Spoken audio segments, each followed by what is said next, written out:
Friends, welcome to my YouTube channel English for Learners. Today we are going to learn the important part of English grammar, and it is here figure of speech here. It is very important here. It is beneficial for the students of 10th class as well as 9th, then 12th class.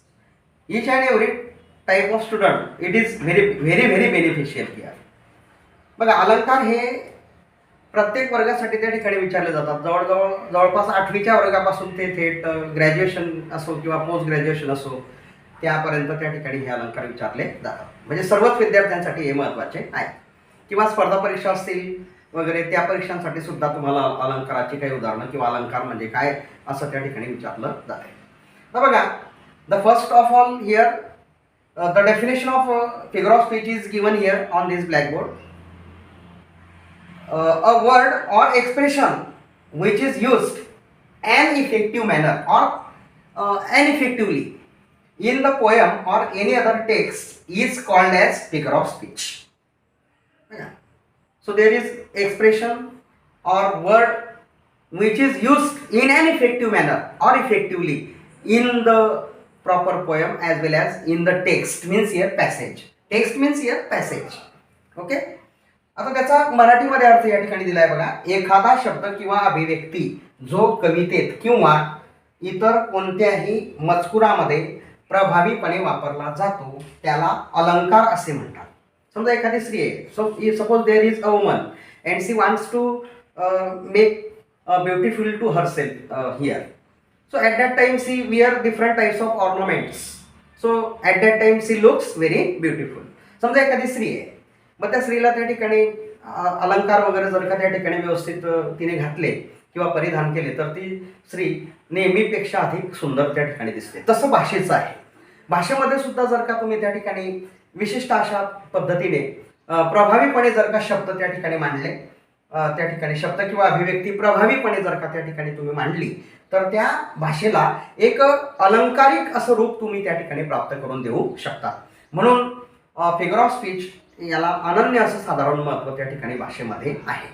बघा आता एक पहिला प्रकार या ठिकाणी आपण पाहणार आहोत अलायट्रेशन. त्याला अनुप्रास अलंकार असं या ठिकाणी म्हणतात. बघा या अलंकारामध्ये काय असते बघा. In this figure of speech the same sound repeats in a group of words.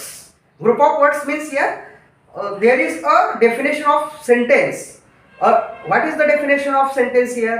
A sentence is a combination of words. A combination of meaningful words or group of words is called as sentence. A combination of meaningful words is called as sentence. बघा वाक्याची व्याख्या या ठिकाणी आहे अर्थपूर्ण शब्दांच्या समूहाला आपण वाक्य असं म्हणतो. बघा मग त्याला ग्रुप ऑफ वर्ड्स असं या ठिकाणी म्हटलेलं आहे. म्हणजे एखाद्या वाक्यामध्ये या ठिकाणी एखादी स्वर, एखादी कॉन्सोनंट साऊंड, बघा व्यंजनोच्चारित असलेला जो स्वर आहे, व्यंजनोच्चारित असलेला स्वर त्याला कॉन्सोनंट साऊंड असं या ठिकाणी म्हणतात.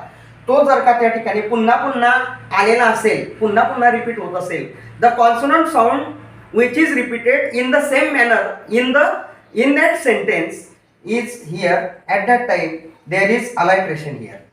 मग असा त्याचा अर्थ होतो की त्या वाक्यामध्ये अनुप्रास अलंकार त्या ठिकाणी वापरलेला आहे. आता उदाहरण देऊन तुम्हाला त्या ठिकाणी लक्षात येईल. बघा example is here, nice example is given here.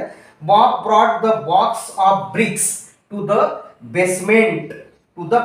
असं एक वाक्य आहे. बघा या वाक्यामध्ये द कॉन्सोनंट साऊंड ब मराठीमध्ये जर म्हटलं तर ब असं होईल आणि इंग्लिशमध्ये बी असं आपण त्याला त्या ठिकाणी म्हणूया. B sound is repeated here.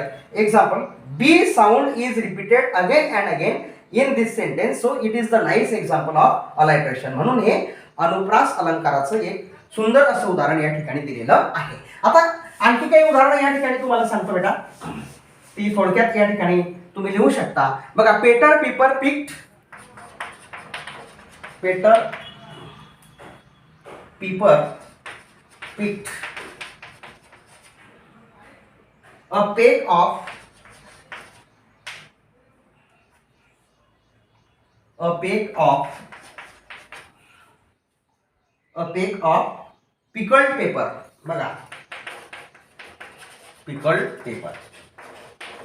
आता तुम्हाला, so this is the nice example of alliteration here once again. So p sound is consonant sound, p is repeated here again and again. Which sound is repeated here in this sentence? P sound. Now the next example here, third example. Then a good cook could cook as many cookies. A good cook would cook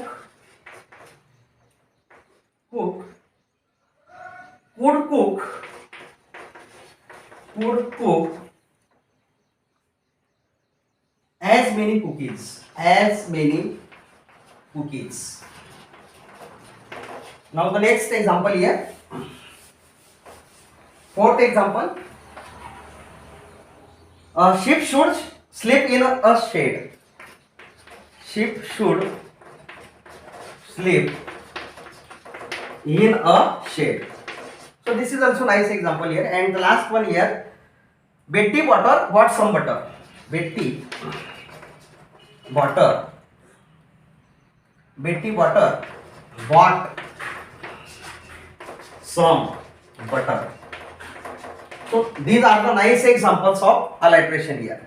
So here p sound is repeated here, a consonant sound p is repeated here. Then a good cook could cook as many cookies. Here c sound is repeated here, c consonant sound is repeated here in this sentence. So it is also the nice example of alliteration. Then the fourth sentence here, ship should sleep in a shade. In this example here, yes means here yes sound is repeated, means here in Marathi sa sound is consonant sound, yes is repeated here in this sentence. So it is also the nice example of alliteration. Now the last one here, Betty Butter bought some butter, means here the examples which are associated with the tongue twister, we can use such type of example here in this figure of speech here.